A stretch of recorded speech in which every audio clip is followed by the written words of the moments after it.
बोलो श्री प्राणनाथ प्यारे की जय। राम के धनी की जय। सर्व सुंदर साथ की जय। प्रणाम जी सुंदर साथ जी। श्री कीर्तन ग्रंथ प्रशिक्षण शिविर के आज हम 97वें दिन में प्रवेश करने जा रहे हैं।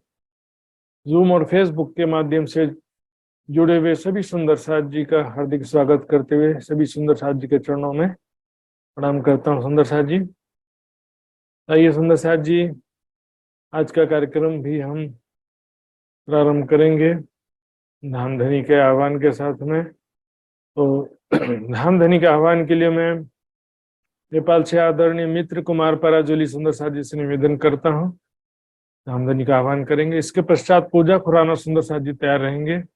आइए मित्र जी।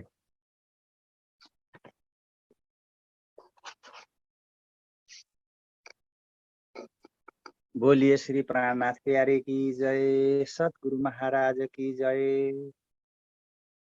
बंदो सतगुरु चरण को करूं सो प्रेम प्रणाम।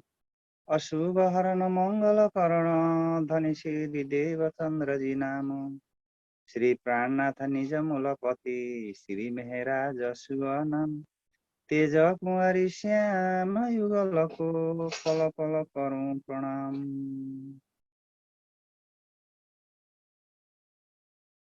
प्राण प्रियतम प्राण वल्लभ प्राण प्रियतम धाम धनी अक्षरातीत पूर्ण वर्म परमात्मा राजी महाराज जी को चरण कमलमा सर्वप्रथम त कोटि कोटि प्रेम प्रणाम।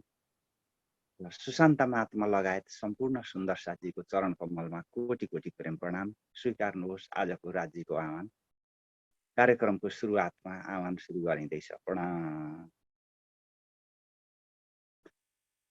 आओ जीवाला मारे घेर, आओ जीवाला, आओ जीवाला मारे घेर, आओ जीवाला एकलडी परदेशमा मुने मुकिनेका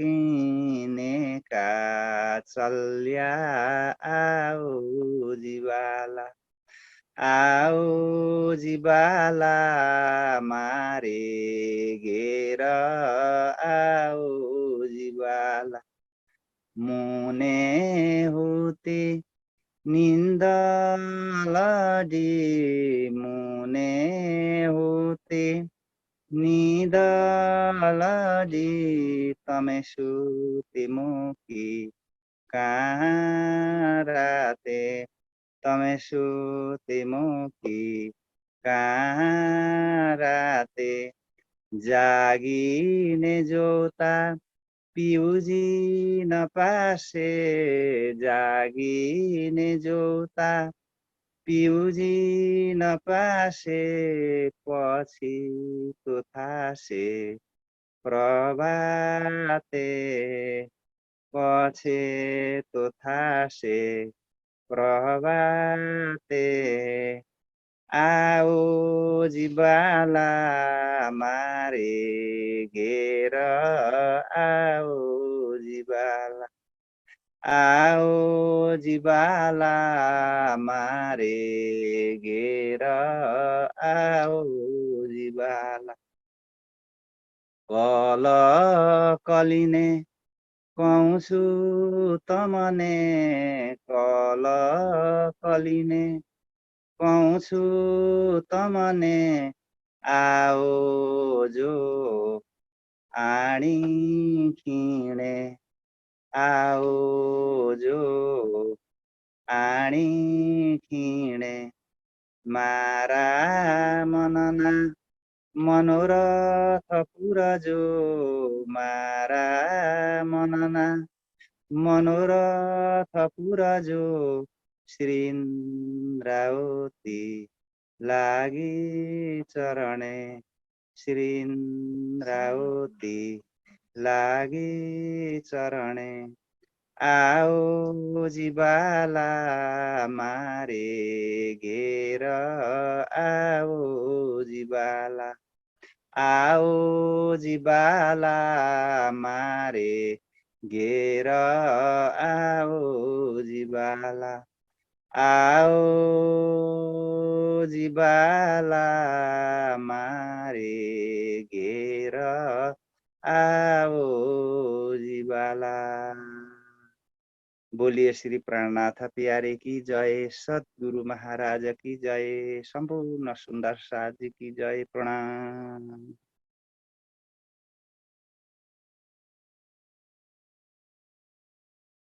प्रणाम जी सुंदर साथ जी, बहुत बहुत धन्यवाद।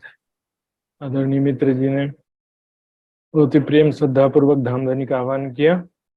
ये सुंदर साथ जी, अब मैं वृंदा सुंदर साथ जी से निवेदन करूंगा एक वाणी गायन करने के लिए। इसके पश्चात पूजा जी तैयार रहेंगे। महाराज जी पहले पूजा जी को दीजिए ना, मैं खाता ले आऊं। अच्छा अच्छा, ठीक है, चलिए आप तैयारी करिए। ठीक है। प्रणाम प्रणाम महात्मा जी, प्रणाम। प्रणाम जी। पूजा सुंदर साथ जी से मैं निवेदन करूंगा एक वाणी गायन प्रस्तुत करेंगे। पूजा जी। बोलो श्री प्राणनाथ प्यारे की जय, बोलो श्री सतगुरु महाराज की जय, सर्व सुंदर साथ की जय।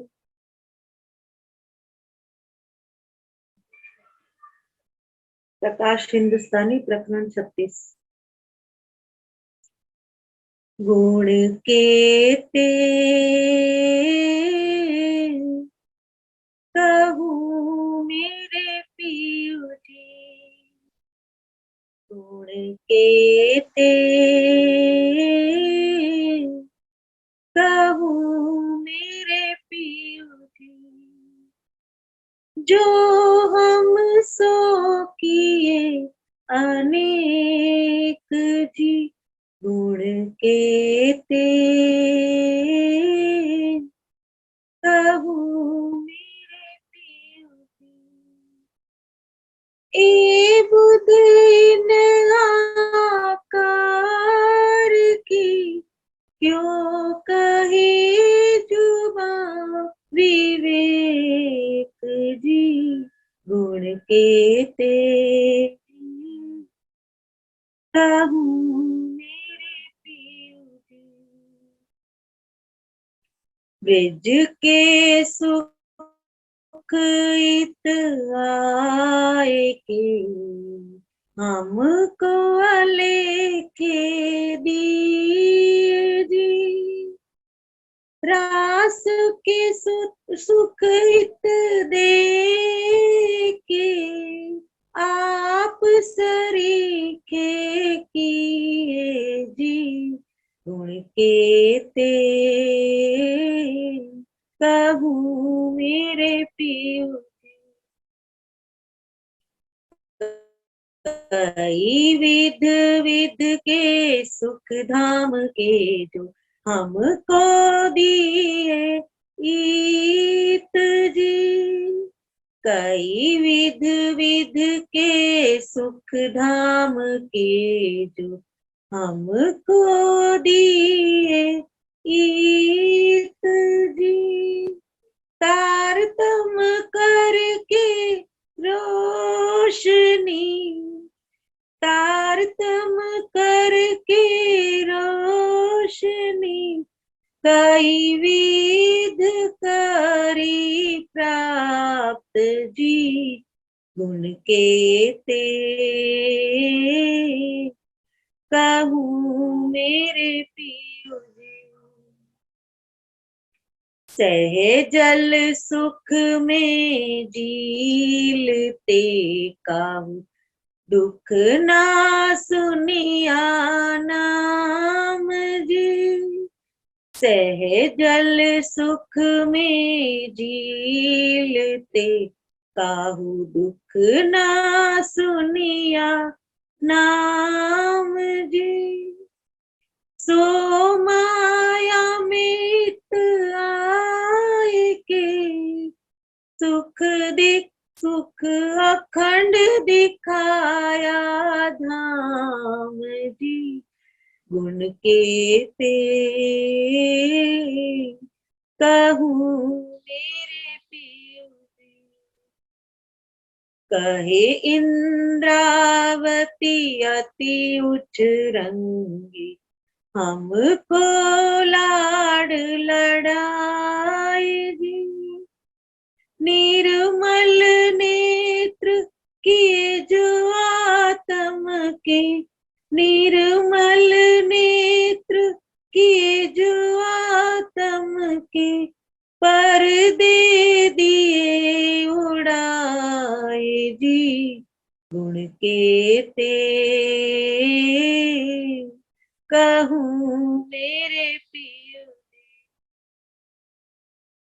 आप ओल आप पहचान कराई, अपनी लई अपने पास जगाए जी। आप पहचान कराई, अपनी लई अपने पास जगाए जी। बड़ी बड़ाई दई आपकी, बड़ी बड़ाई दई आपकी, लई इंद्रावती कंठ लगाए जी। गुण के ते कहूँ मेरे पियो जी। गुण के ते कहूँ मेरे पियो जी। बोलो श्री प्राणनाथ प्यारे की जय, सतगुरु महाराज की जय, सर्व सुंदर साथ की जय। प्रणाम। प्रणाम जी, बहुत बहुत धन्यवाद आदरणीय पूजा सुंदर साथ जी ने बहुत ही मधुर स्वर में प्रेम भरी वाणी सुनाया। आइए सुंदर साथ जी, अब हम वृंदा सुंदर साथ जी से भी एक कीर्तन सुनते हैं, फिर आज का क्लास प्रारंभ करेंगे। वृंदा जी। प्रणाम। सतगुरु महाराज की जय, स्वामी प्राणनाथ महाराज की जय। प्रणाम। मोहल के ताले ताल जो, मोहल के ताले ताल जो, तुम देखो अरसा अरवाहे, रहिए संग सुभान के, छोड़िए नहीं पल पाए। मोहल के ताले ताल जो, ऊपर पहाड़ के ताल जो, बहुत बड़ो विस्तारा। ऊपर पहाड़ के ताल जो, बहुत बड़ो विस्तारा। तले बड़े मोहलात के, सोने का कहूँ बिचारा। मोहल के ताले ताल जो, तुम देखो अर सरवाए, रहिए संग सुभान के, छोड़िए नहीं पल पाए। बड़े देहलान कचे प्रिया, बैठक बारे हजारा। हक्का हादी रूहान की, नाही सिफत सुमारा। थम्ब बड़े जबरान के, कहूँ सो के तेरंगा। बहुत छज के रंग के, करे जोत जोत सुजंगा। मोहल के ताले ताल जो, तुम देखो अर सरवाए, रहिए संग सुभान के, छोड़िए नहीं पल पाए। मोहल के ताले ताल जो, कई छाजे ताला ऊपरा, पड़ता जल में झाही। मोहल्ला सब माहे देखता, खूबी आवे न जुबा माही। अंदर मोहल्ला नेहरे चले, चारों तरफ फिराता, इत सब में शोभा देख के पोखराजे पहुंचाता। मोहल्ला के ताले ताल जो तुम देखो अर सारवा, हे रहिए संग सुभान के छोड़िए नहीं पल पाए, रहिए संग सुभान के छोड़िए नहीं पल पाए। सतगुरु महाराज की जय। महात्मा जी के चरण कमल में कोटि कोटि प्रेम प्रणाम। सर्व सुंदर सात्मा प्रणाम। प्रणाम महात्मा जी, प्रणाम। प्रणाम जी, बहुत धन्यवाद वृंदा सुंदर साथ जी को। आइए सुंदर साथ जी, अब हम आज का क्लास प्रारंभ करने जा रहे हैं। सबसे पहले कल के क्विज का रिजल्ट देखेंगे। कल के जो क्विज में क्या स्थिति थी। कल 56वें दिन के क्विज का रिजल्ट इस प्रकार है। इसमें अभी तक केवल 47 सुंदर साथ जी ने भाग लिया है और इसमें 17 सुंदर साथ जी ने पूर्ण अंक प्राप्त किए हैं। सर्वप्रथम लिखेंगे उन सबके नाम। पूजा खुराना सुंदर साथ जयपुर। रात में 12 बजे मैंने 11:45 क्विज रखा और 12 बजे सबसे पहला आंसर सबमिट किया पूजा खुराना जी ने। इसका टाइमिंग मैंने चेक किया था, रात के 12 बजे ही सबमिट कर दिया था उन्होंने, तो पूरा सही रहा। ये होना चाहिए सुंदर साथ जी। प्रभा भट्टराय यूएसए। वृंदा सुंदर साथ जी नेपाल, अभी जो कीर्तन गाया उन्होंने। राजेश सिंह वडोदरा। भावना शाह मुंबई। प्रवीणा बेन शाह बॉम्बे। रंजना पराजुली नेपाल। मित्र कुमार पराजुली नेपाल। कमलेश गुप्ता दिल्ली। गीताबेन पंचाल गुजरात वडोदरा। उषा सिंगल जयपुर। प्रेम सिंगल हिसार। ज्योति सिंह बेंगलोर। ज्योति वाढेर भिलाई। पिंका पटेल गुजरात। अरुणाबेन पटेल गुजरात। एवी पाटिल सरडोई गुजरात। अब सभी सुंदर साथ जी ने पूर्णांक तो प्राप्त किए हैं। बहुत से सुंदर साथ जी के एक एक प्रश्न गलत हुआ, और भी जहां तक मानता हूं मैं जल्दबाजी में ज्यादातर हो गया है, तो उनका भी काफी अच्छा परफॉर्मेंस माना जाएगा। आइए सुंदर साथ जी, अब आज का क्लास प्रारंभ करते हैं नामधनी का नाम लेकर के। वंदो सतगुरु चरण को करो सप्रेम प्रणाम। अशुभ हरण मंगल करण धनी श्रीदेव चंद्र जी नाम। श्री प्राणनाथ निज मूलपति श्री महराज सुनाम। तेज कुंवरी श्यामा युगल को पल पल करूं प्रणाम, पल पल करूं प्रणाम।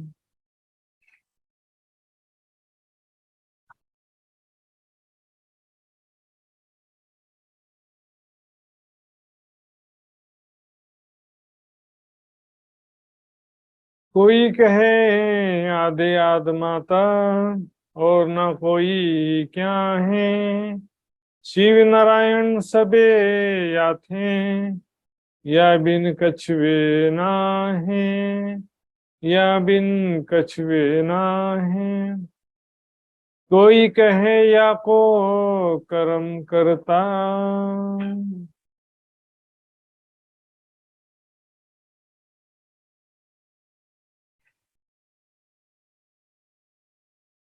कोई कहे या को कर्म करता। प्यारे सुंदर साथ जी, लगभग यहाँ पे 6 दर्शन के विद्वानों का भी विचारधारा आ जा रहा है, और हमने देखा है पिछली चुपाइयों में कुछ विचारधारा पौराणिक मत का भी इसमें संकलन किया गया है इस प्रकरण में। तो इसमें एक एक चुपाई में अलग अलग विचारधाराएं बताया जा रहा है क्रमशः। इसी एक चुपाई में 2-2, 3-3 विचारधारा भी रखा गया है। अब यहाँ पर देख रहे हैं कर्म करता। तो कर्म का सिद्धांत कौन से दर्शन में था, याद है किसी सुंदर साथ को? कर्म का सिद्धांत जो 6 दर्शन में से एक दर्शन में था कर्म का सिद्धांत।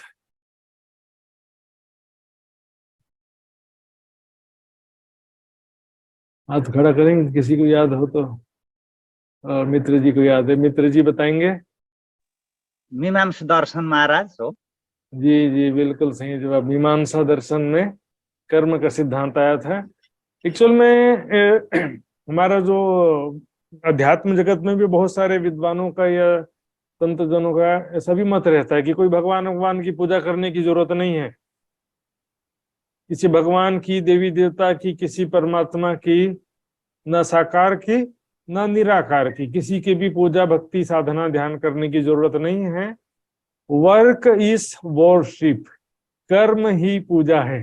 ये आपने कहीं सुना होगा, पढ़ा होगा कहीं ना कहीं, तो कई जगह लिखा रहता है सर। तो वो क्या करते हैं कि कर्म ही जो है वो वास्तव में परमात्मा वही है।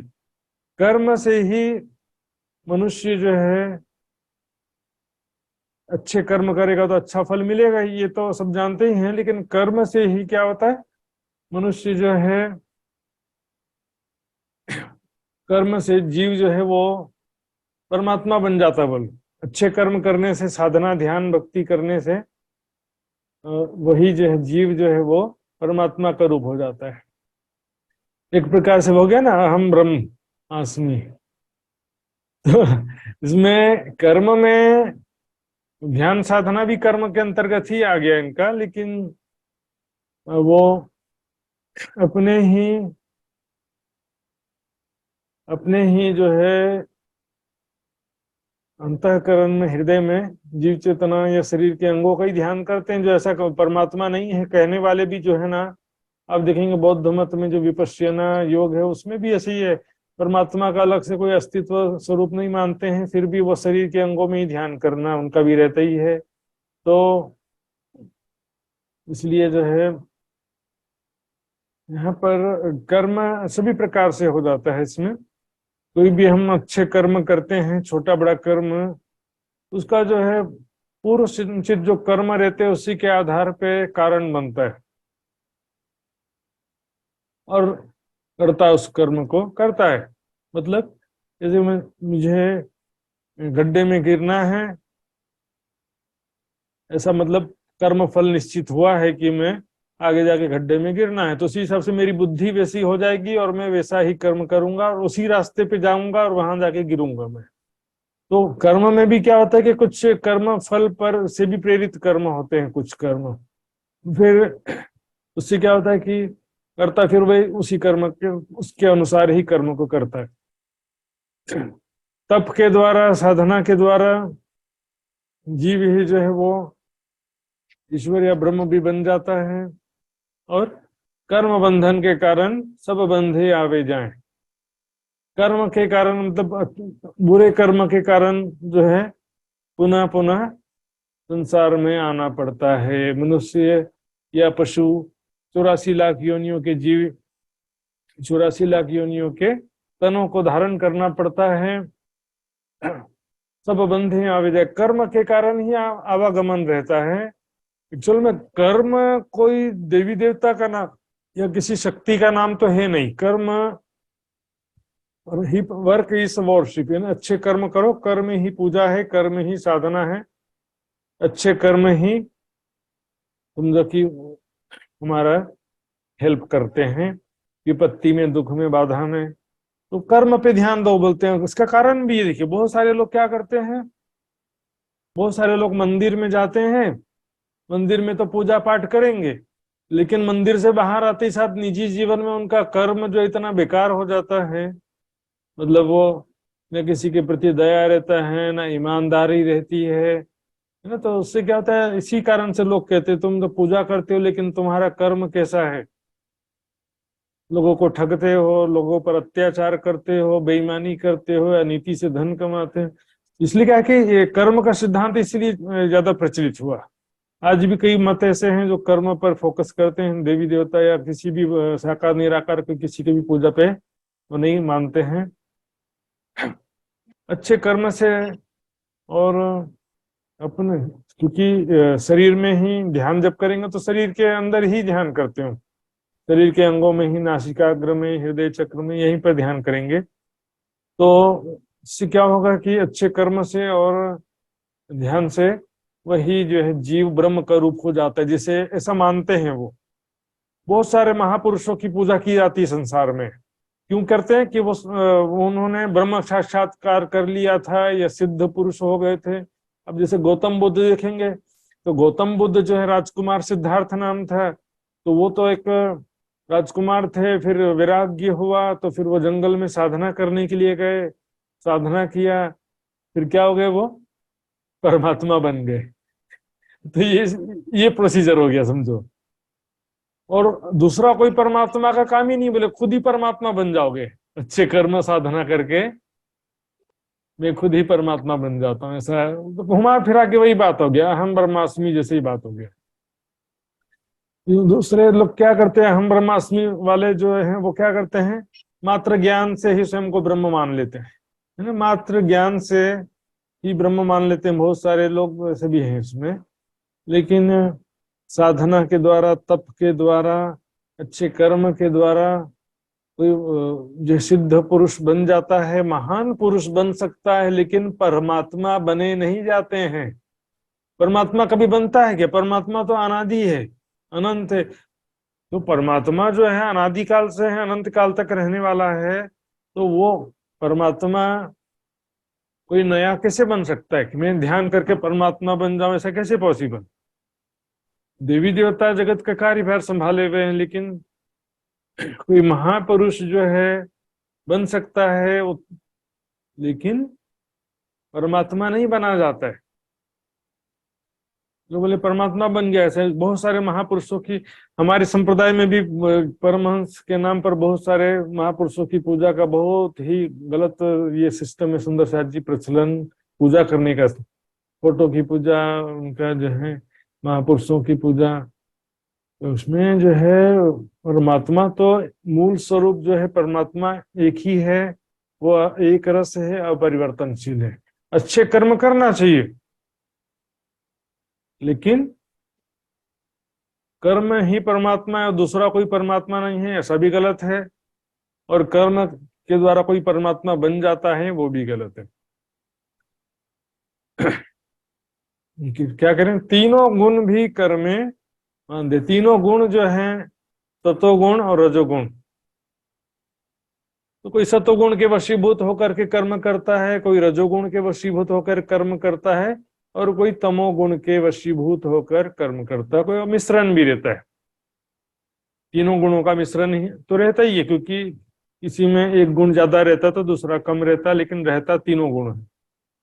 तो तीनों गुणों के कारण जो किए गए कर्म है वो जीव को कर्म बंधन में बांधते हैं, जिसके कारण से पुनः पुनः जन्मना मरना पड़ता। सो फेरे खाए, फेरा यानी आवागमन, पुनः पुनः संसार में आना पड़ता है कर्म बंधन के कारण। ठीक है, कर्म बंधन कब होता है? सकाम कर्म करने से कम कर्म बंधन होता है। अहंकार युक्त कर्म करने से कर्म बंधन होता है।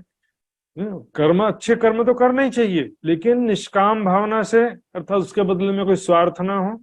मैंने पूजा किया, ध्यान किया, के दान किया, सेवा किया, जो भी किया, उसके बदले में यदि कोई कामना है तो फिर वो बंधन का कारण बन जाएगा।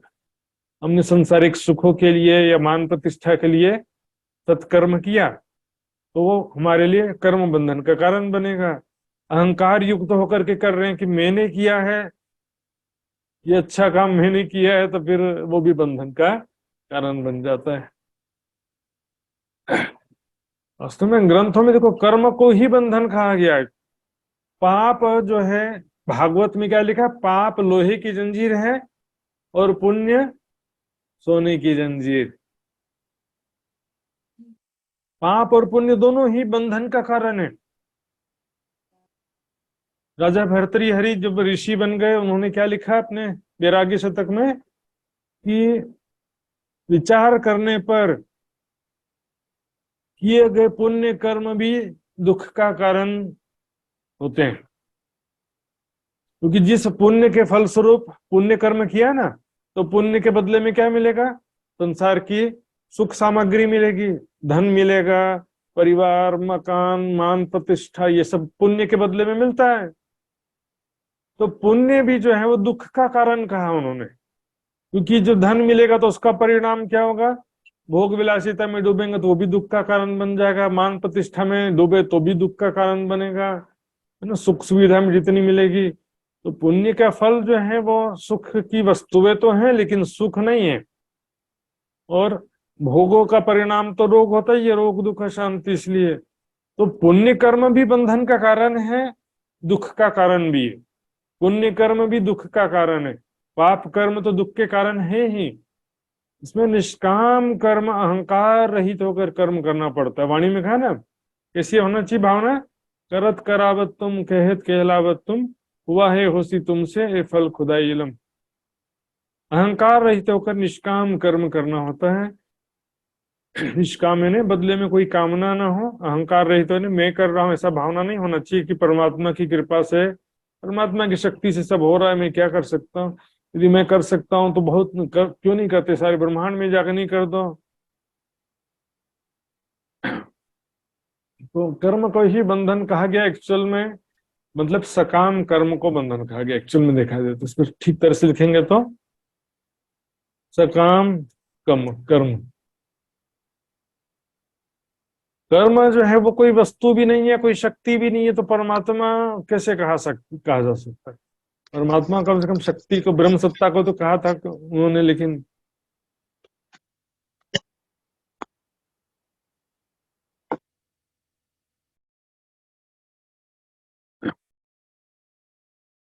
तो देखेंगे हम गीता में भी क्या लिखा है, ज्ञान अग्नि सर्व कर्माणि भस्मसात कुरुते अर्जुन।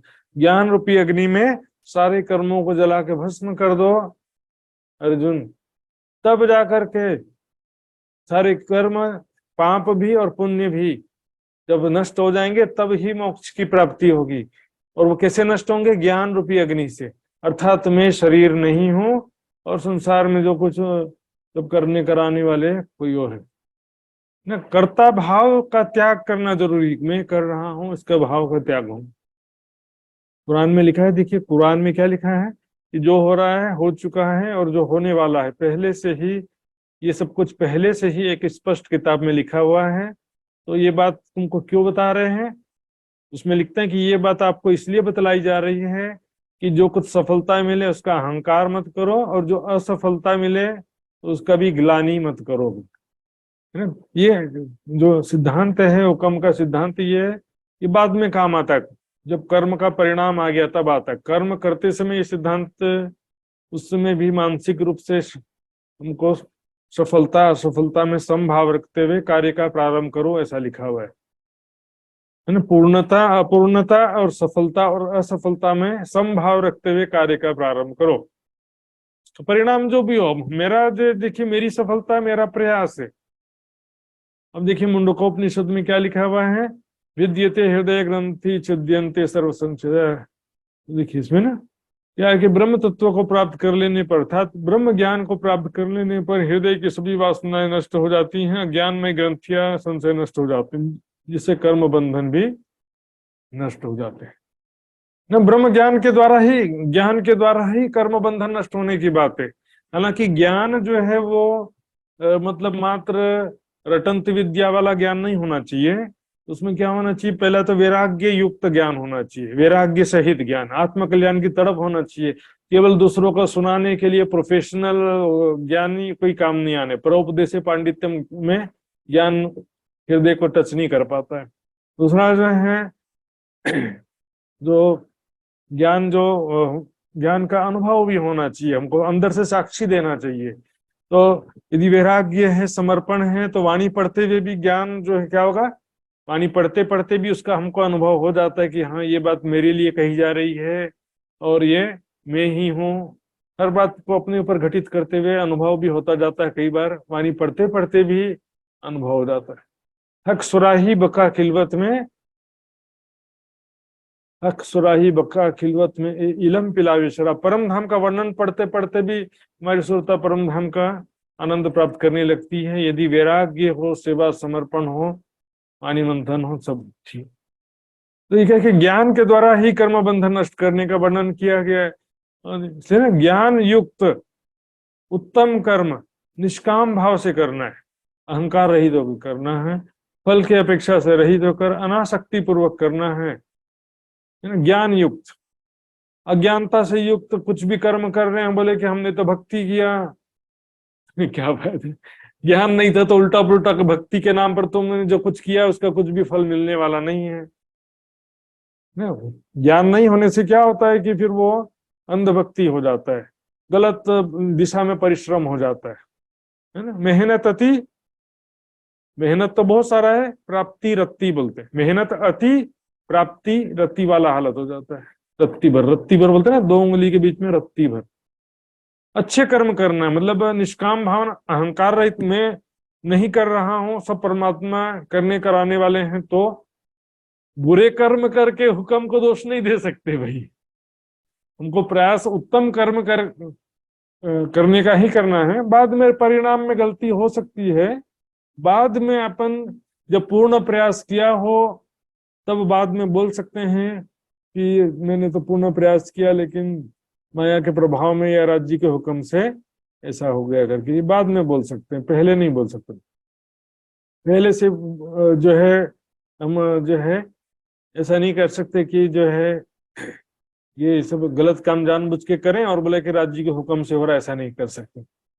बाद में क्या पूर्ण प्रयास किया लेकिन फिर भी हो जाता है तो उसमें हम बाद में बोल सकते हैं कि पिया आप बैठे हो जागृत, खेल भी आप दिखावत, बल मेरा कछु ना चलत। पूरा बल लगाया तब तो कह रहे हैं कि बल ना चलत, बल लगाया ही नहीं तो बल नहीं चल रहा है, ऐसा कैसे कर सकते हैं, है ना। निष्काम भाव से, अर्थात कोई संसारिक कामना नहीं होना चाहिए, चाहे किसी प्रकार का संसारिक सुख मान प्रतिष्ठा बदले में भी किसी से कोई अपेक्षा ना हो कि मैंने सेवा किया है तो सब लोग मेरे साथ वो करें। लेकिन राज्य से आप आशा कर रख सकते हो कि राज्य हमेशा आपके साथ अच्छा ही करेंगे, यदि आपने अच्छा काम किया है तो भी, और संबंध के अनुसार भी। राज्य याद नहीं तो कल आपको माया से निकालेंगे, ऐसे आशा रख सकते हो, क्योंकि कुरान में भी लिखा है ना उम्मीदी कुफ्र है, अर्थात ना उम्मीदी, निराशा भी एक कुफ्र कहा गया है। तो हमेशा राज्य के प्रेम की, राज्य के मेहर की आशा रखना चाहिए। राज्य सब ठीक करेंगे समय के साथ हमें। यहाँ पर हमने देखा कर्म का जो विषय आया था, यहाँ पर जो कर्म के अनुसार भी तीनों गुण के हिसाब से भी कर्म होते हैं, सब कर्म बंधन का कारण है। कर्म करने, अच्छा कर्म भी सकाम भाव से करेंगे तो भी बंधन का कारण है ना। कर्म ही परमात्मा है ऐसा नहीं, परमात्मा तो जो है वो है, कर्म तो एक व्यवहार मात्र है ना। तो परमात्मा जो है वो कर्म करके कोई परमात्मा नहीं बन सकता। कर्म करके अच्छा कर्म निष्काम भाव से करेंगे तो वो अहंकार रहित होकर करेंगे तो परमात्मा के प्राप्ति में सहायता करेगा, कर्म बंधन के नाश करने में सहायता करेगा। कोई कहे सबे काल, काल ये कौन से दर्शन में था? काल का सिद्धांत जो है 6 दर्शन में से कौन से दर्शन में आया था शीतल? वैशेषिक दर्शन में। हाँ, वैशेषिक दर्शन में, बिल्कुल सही जवाब सुंदर जी। तो यहाँ पर क्योंकि उस समय में जो 6 दर्शन थे, तो गीतक में 6 दर्शन की बात आई है तो वाणी में भी आई है, लेकिन यहाँ पर एक एक चौपाई में बस निपटा दिया है मामले को, ज्यादा डिटेल्स में। क्योंकि मैंने बताया किरंतन ग्रंथ ऐसा है जिसमें छोटे छोटे प्रकरण होते हैं, 10 चौपाई 15 चौपाई, और एक एक चौपाई में इतना ज्ञान का सागर समाया हुआ होता है। अब कोई बोले कि एक दिन में मात्र इतना ही चौपाई क्यों कर रहे हैं, ऐसा इतना ही भारी पड़ जा रहा है। तो सुंदर जी देखेंगे अभी काल, काल का जो है शाब्दिक अर्थ क्या होता है? समय, भूतकाल, वर्तमान काल, भविष्य काल, टाइम। काल को अंग्रेजी में क्या बोलेंगे? समय। लेकिन अध्यात्म जगत में जो काल शब्द प्रयोग किया जाता है वो एक्चुअल में समय के लिए प्रयोग नहीं किया जाता है। जैसे कि बोलेंगे काल, महाकाल, काल ही परमात्मा है, काल से ही सारा संसार चल रहा है, और काल ही सबको लास्ट में खा लेता है, सारा संसार को खा करके नष्ट कर देता है। काल से, काल ही सबको पैदा करता है, काल ही नष्ट कर देता है, इस तरह की बात करते हैं। और भी देखेंगे हम यहाँ पर महाकाल शब्द आपने सुना होगा, आजकल महाकाल महाकाल बोलते रहते हैं। तो फिर क्या करते हैं, महाकाल किसे मानते हैं लोग? शंकर भगवान को महाकाल बोल देते हैं। महाकाल यानी शंकर भगवान मानते हैं। शंकर भगवान को महाकाल क्यों मानते हैं? आप जानते हैं कि तीनों प्रधान देवता जो हैं, तीनों को एक एक कार्य सौंपा गया है। ब्रह्मा जी को जगत की उत्पत्ति का कार्य सौंपा गया है, विष्णु भगवान को जगत के पालन करने का कार्य सौंपा है, और शंकर भगवान को जगत के संहार करने का कार्य सौंपा गया है। तो फिर शंकर भगवान को जगत का संहार करने का कार्य सौंपा गया, इसलिए उनको महाकाल बोल देते हैं। लेकिन वो स्वयं थोड़ी जाते हैं सब कार्य करने के लिए, उनके नीचे जो है और भी बहुत सारे देवता प्रधान उन्होंने नियुक्त किया हुआ है सब कार्य के लिए। यमराज, यम के दूत सब ऐसे ना, जब कोई बहुत समस्या होती है तभी ये आते हैं, नहीं तो ध्यान में बैठे रहते हैं। तो अब यहाँ पर देखेंगे जो काल जो कहते हैं, कई लोग जो है समय को भी काल कहते हैं, कई लोग काल जो किसको कहते हैं यही नहीं मालूम है। काल सबको खा लेता है, तो जो भूतकाल खा लेता है कि वर्तमान काल खा लेता है, बोले ये तो इसकी बात नहीं है। तो किसकी बात है? काल ही परमात्मा है। वैसे मुझे मतलब एक प्रकार से देखा जाए तो काल शब्द जो है वेदों में एक्चुअल में परमात्मा के लिए भी आया है। देखिए वेदों में ब्रह्म का एक नाम काल भी कहा गया है। तो एक्चुअल में वो काल जो प्रयोग कर रहे हैं शब्द, ब्रह्म सत्ता के लिए ही काल शब्द प्रयोग कर रहे हैं।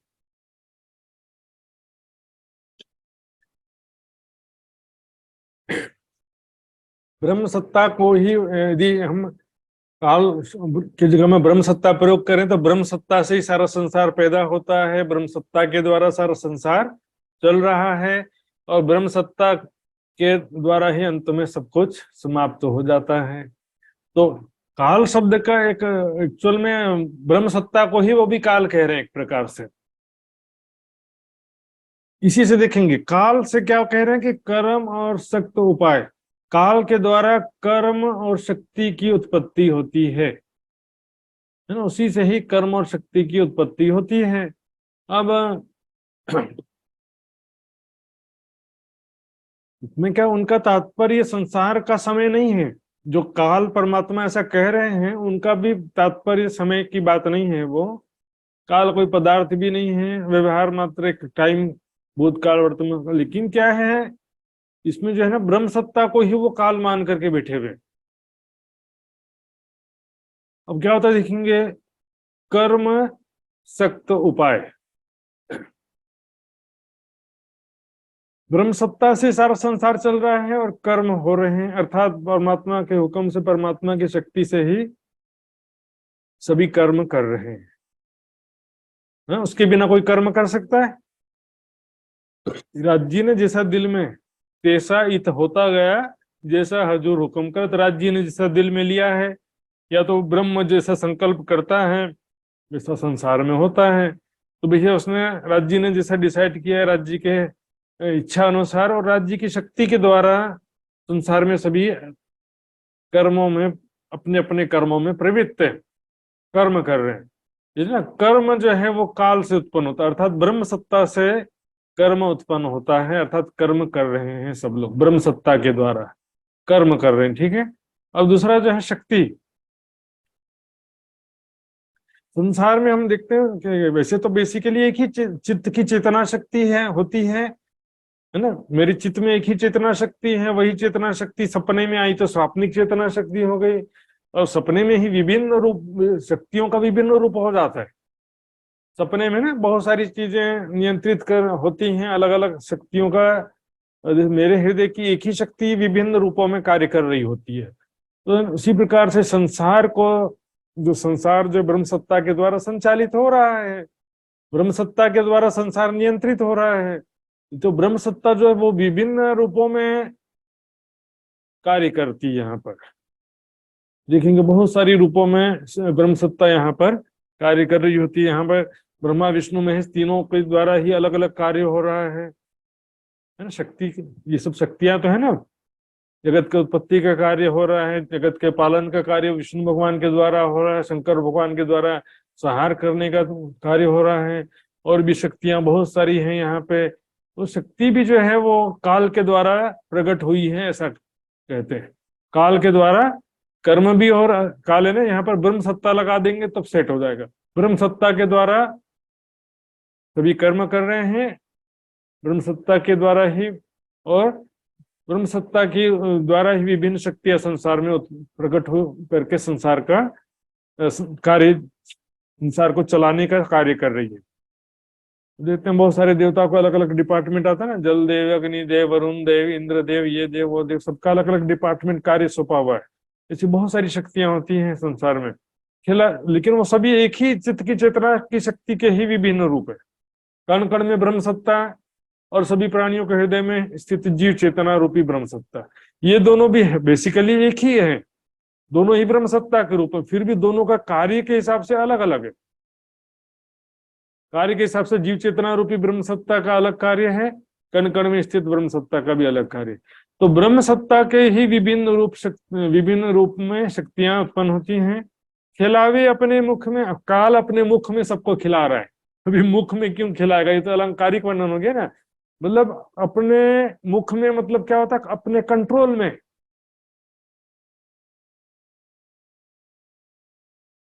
है ना। अपने मुख में का मतलब क्या है, मेरे बोले ये मेरी मुट्ठी में है, अर्थात मेरे नियंत्रण में है, मेरे कंट्रोल में है। ब्रह्म सत्ता के नियंत्रण में, बोलते हैं ना, उसमें कुरान में लिखा कि तुम परमात्मा के शक्ति के पहुंच से बाहर नहीं जा सकते हो, अपने गुनाहों से बच करके तुम नहीं भाग सकते हो, अपने परमात्मा की शक्ति से बच के नहीं जा सकते। अर्थात सभी जगह परमात्मा की शक्ति की पहुंच है, उससे बच के तुम जा सकते। काल के मुख में होने का मतलब क्या है कि काल है ना ब्रह्म सत्ता, ब्रह्म सत्ता के अधीन हो करके सब लीला कर रहे हैं, खेल रहे हैं।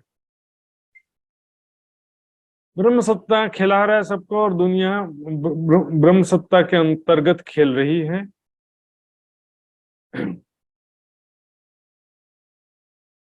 आखिर दो को खाए। अब देखो ये दो क्या है, कर्म और शक्ति। काल के द्वारा कर्म और शक्ति उत्पन्न हुए हैं, अंत में काल जो है इन दोनों को खा लेता है। अर्थात यहाँ पर संपूर्ण साकार निराकार जगत का लय हो जाता है। ये जो शक्तियां, विभिन्न शक्तियां, वो भी अपने मूल में समाहित हो जाती हैं, लीन हो जाती हैं, और सभी दृश्यमान जगत सारा लय को प्राप्त हो जाता है ना। सभी संपूर्ण दृश्यमान जगत जो है वो लय को प्राप्त हो जाता है।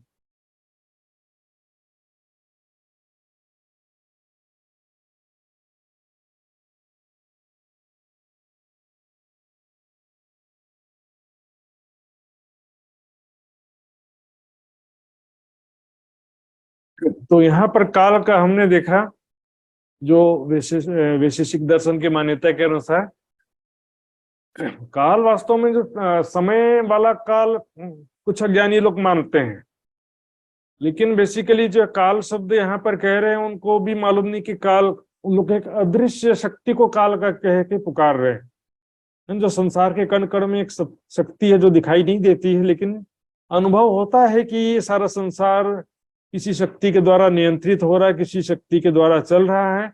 उस शक्ति को वो काल कह देते हैं कि काल के द्वारा सब बना है, महाकाल से, काल के द्वारा एक दिन सब लय को प्राप्त हो जाएगा, काल सबको एक दिन खा लेगा। काल क्या है, वेदों के हिसाब से ब्रह्मा को ही काल कहा गया, लेकिन फिर भी वो क्या, ब्रह्म सत्ता को ही ब्रह्म मानते हैं, उसी प्रकार ये काल को ही ब्रह्म मान लेते हैं। अर्थात ब्रह्म सत्ता को ही ब्रह्म मानते हैं, लेकिन ब्रह्म सत्ता को हम मानते हैं ऐसा नहीं कहेंगे वो, ऐसा तो कोई भी नहीं कह रहा। वेदांत दर्शन वाले भी तो कण कण में स्थित ब्रह्म सत्ता को ही ब्रह्म मान रहे हैं, लेकिन फिर भी वो हम ब्रह्म सत्ता को मान रहे हैं ऐसा नहीं कहते हैं, या ऐसा नहीं मानते। इसी प्रकार काल भी जो है वो भी एक अदृश्य शक्ति संसार को जो चला रही है, उसे ही वो काल के रूप में कहते हैं, और उसे ही परमात्मा के रूप में प्रबोधित करते हैं। दुर्वासा में जो लिखा है वो संसार का जो टाइम की बात है, इसमें दुनिया में जो व्यवहारिक समय है उस समय, उसके विषय में कहा गया है कि उस समय काल भी नहीं था। जब एक सच्चिदानंद परब्रह्म सबसे पहले थे, उस समय में कुछ भी नहीं था। ब्रह्मा, विष्णु, रुद्र, इंद्र आदि देव, जल, वायु, अग्नि, पृथ्वी, सूर्य चंद्रमा आकाश सब दिशा काल कुछ भी नहीं था, तब सच्चिदानंद पर ब्रह्म थे। यहाँ पर ब्रह्म सत्ता की बात भी नहीं है, यहाँ पर तो जो है समय की ही बात है। कोई करे काल को संयम। अब आगे की चौपाइयों में ज्यादा डिस्क्रिप्शन नहीं होगा, सरल सरल ही है, घबराने की बात नहीं है। काल को संयम, काल यहाँ पर यानी कि मृत्यु को। काल का मतलब क्या होगा यहाँ पे? मृत्यु। कैसे करते हैं? संयम। संयम मतलब संयम। संयम का मतलब क्या होता है? योग दर्शन का कथन है, योग दर्शन में क्या लिखा है? धारणा ध्यान समाधि। ये योग के जो 8 अंग होते हैं ना, अष्टांग योग, उसमें से 5 अंग जो होते हैं बहिरंग योग होते हैं और 3 अंतरंग योग होते हैं। जैसे यम नियम आसन प्राणायाम प्रत्याहार, इसको बहिरंग योग बोलते हैं। और धारणा ध्यान समाधि 3 अंग जो हैं, लास्ट 8 में से 3 अंग, इसको अंतरंग योग बोलते हैं। तो धारणा ध्यान समाधि के समूह को एक ही शब्द में कहते हैं संयम करना। संयम करना मतलब धारणा ध्यान समाधि करना। तो क्या करते हैं वो? संयम करके अर्थात ध्यान करके अपने शरीर को काफी समय तक सुरक्षित कर लेते हैं। यहाँ तक कि पंच तत्व वाले शरीर पर विजय प्राप्त करके योगाग्नि में शरीर प्राप्त कर लेते हैं। और शरीर के जो भूख प्यास मल मूत्र ये गुण शरीर के गुण धर्म से परे हो जाते हैं। योगाग्नि में शरीर प्राप्त करके लंबे समय तक संसार में स्वच्छंद विचरण करते हैं, मृत्यु पर विजय प्राप्त कर लेते हैं। महाप्रलय तक, महाप्रलय तक वो सुरक्षित हो जाते हैं। तो इसमें जो है ध्यान कहाँ करते हैं? काल पर संयम करना मतलब काल का ध्यान करते हैं ऐसा नहीं है। यहाँ पर एक्चुअल में ऐसा कह सकते हैं कि हृदय चक्र में या कणकर में स्थित जो ब्रह्म सत्ता है उसका ध्यान करके ब्रह्म सत्ता को ही वो काल के रूप में ब्रह्म सत्ता को ही कह रहे हैं। ऐसा यहाँ पर ब्रह्म सत्ता कणकर में स्थित ब्रह्म सत्ता और हृदय चक्र में स्थित जीव चेतना रूपी ब्रह्म सत्ता का वो ध्यान करके भी ये स्थिति को प्राप्त करते हैं। कौन सी स्थिति? पंच तत्व पंचभूतों पर विजय प्राप्त करना और योगाग्नि में शरीर को प्राप्त कर लेना। बहुत सारे हिमालय में आज भी ऐसे योगी माने जाते हैं, कई लोग मिले हैं ऐसा कहते भी हैं। ये ऐसे योगी हैं जो योगाग्नि में शरीर प्राप्त कर लिया है उन्होंने और भूख प्यास मल मूत्र शरीर के गुण धर्म से परे हो गए हैं, हजारों हजारों साल से दुनिया में जीवित हैं। ऐसे बहुत सारे होते हैं। कोई दिन काया बचाए, महाप्रलय तक अपने शरीर को वो सुरक्षित कर लेते हैं। काया यानी शरीर, शरीर को मृत्यु से बचा लेते हैं।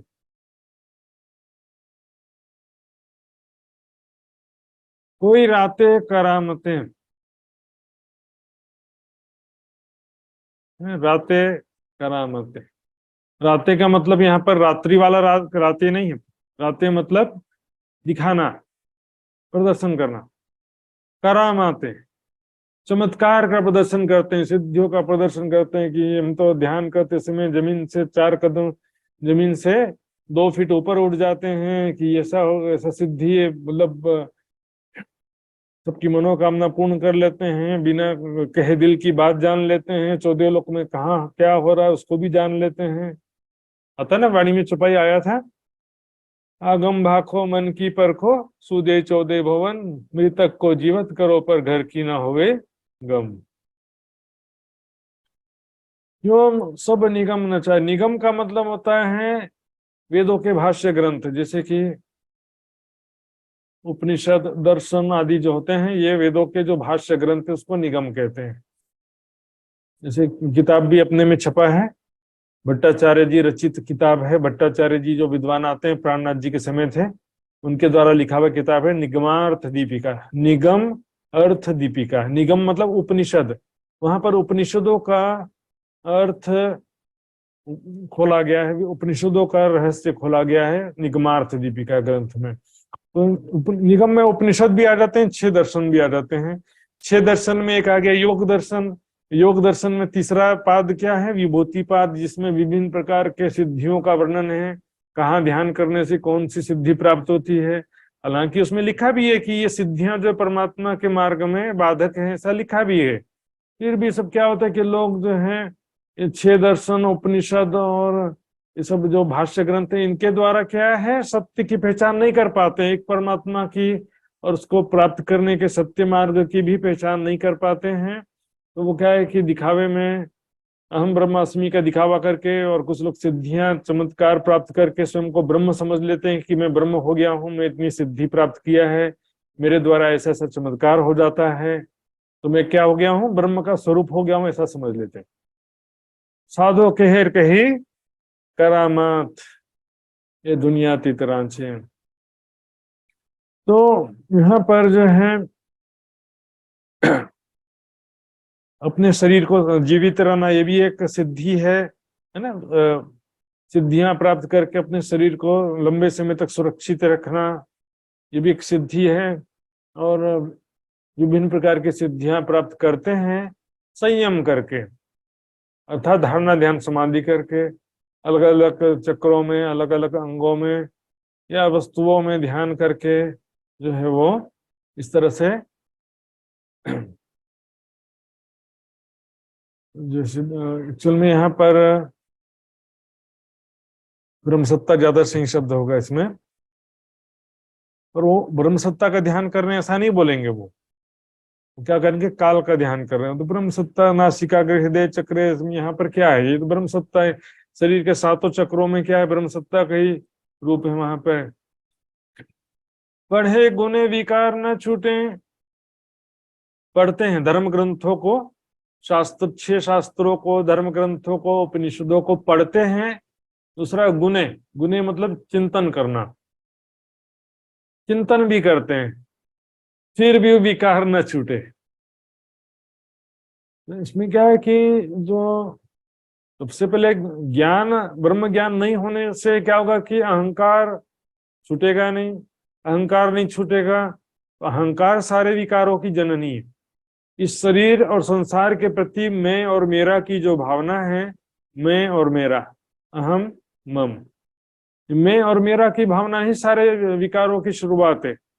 जब ये शरीर से परे परम धाम में स्थित अपने परात्म के प्रति मैं की भावना स्थित होगी कि मैं कौन हूँ, राज्य की अंगना हूँ, मूल मिलावे में बैठी हूँ, तो हमारा सारा कार्य उसके अनुसार होगा।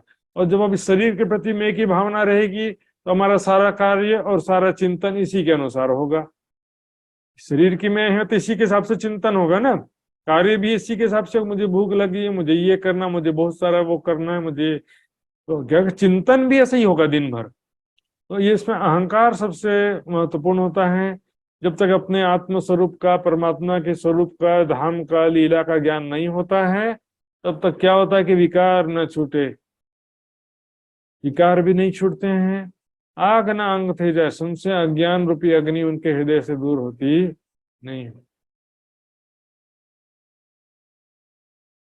क्योंकि जो है ग्रंथों में परमात्मा के विषय में, परम धाम के विषय में बहुत संक्षिप्त में थोड़ी सी बात लिखी हुई है। वेदों को, दर्शन, उपनिषद, 18 पुराण, गीता, भागवत, महाभारत, जो भी ग्रंथ हैं सब ग्रंथ पढ़ लो, लेकिन तारतम्य ज्ञान नहीं है तो सारे ग्रंथ पढ़ लो तो भी कुछ समझ में आने वाला नहीं है। इसमें उनकी बेचारी की गलती नहीं है, तारतम्य ज्ञान के बिना सारा अध्ययन कर लो, कुछ समझ में नहीं आता है। तारतम्य ज्ञान इज द मास्टर की, मास्टर की, जिससे सभी ग्रंथों के रहस्य खुलते हैं। तो इस कारण से सब पढ़ते हैं, चिंतन करते हैं, वेदों को, शास्त्रों को, गुरुकुलों में जा करके पढ़ते रहते हैं, वर्षों तक दर्शनाचार्य बन जाते हैं, लेकिन फिर भी उसके रहस्य को तारतम्य ज्ञान के अभाव में कोई जान पाता नहीं है। विकार ही नहीं छूटता शरीर के प्रति मैं की भावना में, इतना बड़ा महाराज, इतना बड़ा ज्ञानी, इसी में लटके रहते हैं। और भी कई प्रकार के फिर भौतिक सुखों में भी आकर्षित होते रहते हैं। आग नांग थे जाए, माया की जो संशय और विकारों की अग्नि है, अज्ञानता रूपी अग्नि, वो हृदय से दूर नहीं हो पाती है। क्योंकि आप वतन चिन्हे बिना, ब्रह्म ज्ञान के बिना, तारतम ज्ञान प्राप्त हुए बिना, आप इन्हें अपने निज स्वरूप को पहचाने बिना, वतन इन्हें निज घर को पहचाने बिना, निज स्वरूप और निज घर को चिन्हे बिना, यानी पहचाने बिना, जल बिन गोते खाए, तो लो जल बिन गोते, तब तक भटकते रहते। क्योंकि जब तक अपने निज स्वरूप की ही पहचान नहीं है, शरीर और जीव के प्रति मैं की भावना और मेरा की भावना है, तो फिर क्या होगा? सारी साधना भक्ति व्यर्थ चली जाएगी। ब्रह्म ज्ञान के बिना सारी साधना भक्ति व्यर्थ चली जाती है। और बहुत सारे लोग तो क्या करते हैं, उनको ज्ञान मतलब आत्म कल्याण के लिए ज्ञान की जरूरत नहीं होती, उनको बड़ा विद्वान बनने के लिए ज्ञान की जरूरत होती है। अर्थात वो ज्ञान प्राप्त करते हैं, ज्ञान अध्ययन करते हैं, किस लिए? बड़ा विद्वान बनने के लिए। ऐसे भी हो जाता है। दोनों जल बिन गोते खाए। देखिए, जल बिन गोते खाने का मतलब क्या है? ये वास्तव में संसार जो है ऐसा भव सागर है जिसमें कोई पानी ही नहीं है। आग बिना दिया जले या कोई रुई ना बाती तेल, ये वास्तव में कोई बंधन ही नहीं है, अज्ञानता ही बंधन है ना। रीते ज्ञानात न मुक्ति बंधो विपर्यात, अज्ञानता ही बंधन है और ज्ञान ही मुक्ति कहा गया है।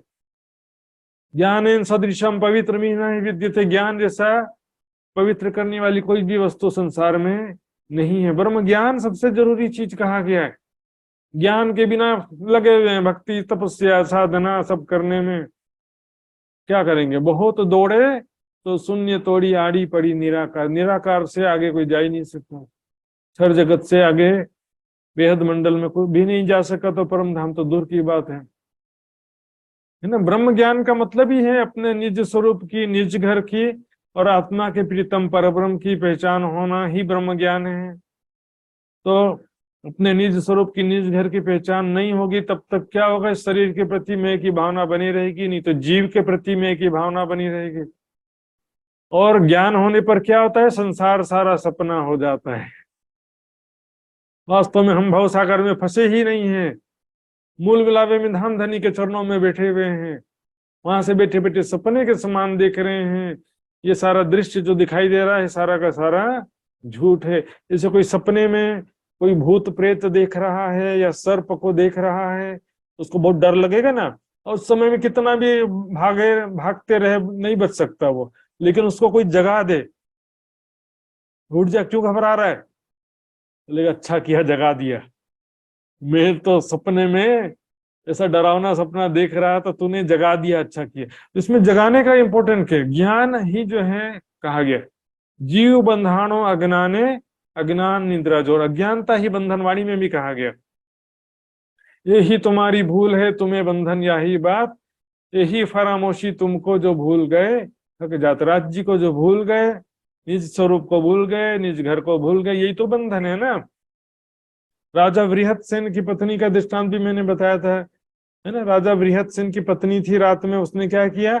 पैर और मुख नहीं धोया था, ऐसा लिखा है। तो रात में क्या हुआ, एक यक्ष गुजर रहा था, तो उसने जो रानी थी बृहत्सेन की पत्नी, उसको एक उठाकर उसको लेकर के एक मायावी नगरी में छोड़ दिया। मायावी नगरी में सब लोगों ने देखा पता नहीं कौन स्त्री आ गई है, सबने पत्थर मार मार के उसको नगर से बाहर निकाल दिया। फिर जंगल में गई तो वहां बिच्छू ने डस लिया, सांप ने काट लिया, उससे क्या हो गया? वो तड़पने लगी। तो वहां पर सप्त ऋषि गुजर रहे थे, तो उन्होंने उसे देखा, उसको जल छिड़का और उसको क्या किया? याद कराया। तो कहाँ थी वो? कहीं नहीं गई थी, अपने ही बिस्तर पर थी वो, एक सपने के जैसे ही दिख रही थी वो। मार्कंड ऋषि का भी हमने देखा, जो है धोबी धोबन बच्चे सब क्या था? सब माया था, झूठ था सब। इसलिए क्या जल बिन गोते खाए, ये भवसागर है ही नहीं है। बंधन किस बात का? अज्ञानता ही बंधन है। नींद में हम स्वयं को देख रहे हैं, अज्ञानता है ना, नींद में अज्ञानता ही बंधन का कारण है। तो यहाँ पर निज स्वरूप की, निज घर की जब पहचान होती है, तो संसार क्या होता है? सपने के समान हो जाता है, संसार असत्य हो जाता है। संसार में रहते हुए ही संसार असत्य हो जाता है। उत्पन्न प्रेम पार ब्रह्म संग वाको सुपन हो गयो संसार। उसके फिर दृष्टा भाव में जब स्थिति हो जाती है, सफलता भी झूठ, असफलता भी झूठ हो जाता है, सुख भी झूठा, दुख भी झूठा, सम्मान भी झूठा, अपमान भी झूठा। ये दृष्टा भाव की स्थिति है। पर लेकिन ज्ञान नहीं होने से क्या होता है, बिना तारतम्य ज्ञान के शास्त्रों को पढ़ो, चिंतन करो, ध्यान करो, शरीर के अंगों में, हृदय चक्र में, कण कण में, कितना भी मेहनत करने के बाद विकार भी नहीं छूटता है। संशय, विकार, अज्ञानता, अहंकार शरीर जीव के प्रति समाप्ति नहीं होता, इसलिए सब मेहनत व्यर्थ चले जाता है। सुंदर साहब जी आगे चल के चौपाई आती है इसी प्रकरण में, समझे बिना सुख पार को नाही, जो तुम उदम करो कई लाख। ज्ञान समझना जरूरी है। ब्रह्म ज्ञान समझे बिना, अब ब्रह्म ज्ञान में क्या विषय है, मैं कौन हूं, कहाँ से आया हूं, कहाँ मेरा बर्ताव है, मेरा निज स्वरूप, निज घर, आत्मा के प्रीतम राज्य तो है ही है। माया के भी पहचान ब्रह्म ज्ञान का विषय है। माया क्या है, ये भी ब्रह्म ज्ञान का विषय होता है। तो क्या है कि ब्रह्म ज्ञान, अब प्रेम प्रेम बोलते ना, तो प्रेम भी तोलो प्रेम ना उपजे पूरा, जो लो अंदर न दे विशाख, है ना। ब्रह्म ज्ञान का जब ब्रह्म ज्ञान प्राप्त हुए बिना प्रेम भी उत्पन्न नहीं होता है। ब्रह्म ज्ञान जो है वो उसके हृदय से उसकी साक्षी होना चाहिए, ये जरूरी है। केवल बौद्धिक वाला, रटंत विद्या वाला, बौद्धिक विषय वाला प्रोफेशनल ज्ञान नहीं होना चाहिए कि मुझे प्रचारक बनने के लिए ज्ञान प्राप्त किए। सही ज्ञान होना चाहिए आत्मा कल्याण की तड़प के साथ में। ये सब संशय सब समझाए के कोई अंग करे उजास करे। प्राणनाथ जी उन आचार्य जनों को कह रहे हैं, 6 दर्शन के विद्वानों को कह रहे हैं कि ये मेरा संशय सारा दूर करके मुझे सब पहचान करा दे, सब समझा दे। माया क्या है, ब्रह्म का स्वरूप क्या है, आत्मा का स्वरूप क्या है, परमात्मा का धाम कहाँ पर है, ये सब संशय मेरा दूर कर दे, मुझे सारा ज्ञान समझा दे और मेरे हृदय में ज्ञान का उजाला कर दे। कोई अंग करे उजास, कोई मेरे हृदय में ज्ञान का उजाला कर दे तो गुरु मेरा है, मैं उसे अपना गुरु मान लूंगा। हरिद्वार का प्रसंग ही चल रहा है एक प्रकार से, समझिए। हरिद्वार में यही बोला था ना कि जो मेरे प्रश्नों का जवाब देकर मेरा संशय दूर कर देगा तो मैं उसके चरणों में आ जाऊंगा करके। मैं सेवा होता है, फिर उसकी मैं हमेशा सेवा करूंगा। शुद्ध चित्त होता, शुद्ध मतलब क्या, शुद्ध का मतलब क्या है यहाँ पर, शुद्ध है। क्योंकि इसमें क्या देखिए, उस समय सुन करके लिखे हुए रहते हैं ना, इसलिए इसमें थोड़ा सा शब्दों में कई जगह अपभ्रंश आ जाता है। शुद्ध चित्त से, सच्चे हृदय से मैं उसका दास बन करके सेवा करूंगा, उसे अपना गुरु मान करके सच्चे हृदय से सेवा करूंगा, जो मेरा सारा संशय दूर कर दे। अब ऐसा प्रश्न किया गया है यहाँ पर, बेचारे क्या करेंगे। तारतम्य ज्ञान के अभाव में एक प्रश्न का भी उत्तर दे सकते नहीं है। कर्म काल, है ना, काल किसे मान रहे हो, कर्म कोई शक्ति थोड़ी है, कर्म तो एक व्यवहार मात्र है। मैं तो खोजो शुद्ध पार की, महामती जी कह रहे हैं कि मैं नश्वर जगत से परे, तमसह परस्तात्, प्रकृति के अंधकार से परे, क्षर अक्षर से परे, साकार निराकार से परे, उस परमात्मा की, आत्मा परमात्मा के मूल स्वरूप धाम की मैं खोज कर रहा हूं, सत्य ज्ञान की खोज कर रहा हूं।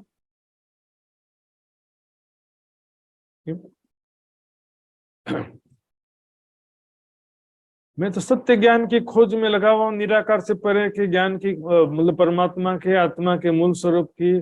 सृष्टि रचना से पहले क्या था, कहाँ था, न सत आसित न सत आसित तदानीम न आसित रजा न व्योम परोहित, क्या था कहाँ था पता ही नहीं है। सृष्टि से पहले सत नहीं था, असत भी नहीं, अंतरिक्ष भी नहीं, आकाश भी नहीं, क्या था कहाँ था पता ही नहीं है। हाँ, आदि नारायण की उत्पत्ति से पहले क्या था किसी से पूछो, नहीं मालूम। मैं तो खोजूं शुद्ध पार की, कोई ना देवी बताए। मैं सभी ज्ञानी जनों से, सभी आचार्यों से, सभी दर्शनाचार्यों से और सभी संतों महंतों और जो परमहंस कहलाते उनसे, सबसे मैं, पांडे जो पंडित कहलाते उनसे मैंने यही प्रश्न पूछ रहे हैं, पूछा है मैंने, और इसी बात का खोज कर रहा हूं मैं, पर कोई ना देवे बताए, मुझे कोई भी मेरे प्रश्नों का जवाब नहीं दे सका, मेरा संशय दूर नहीं कर सका, मुझे वह ज्ञान प्रदान नहीं कर सका।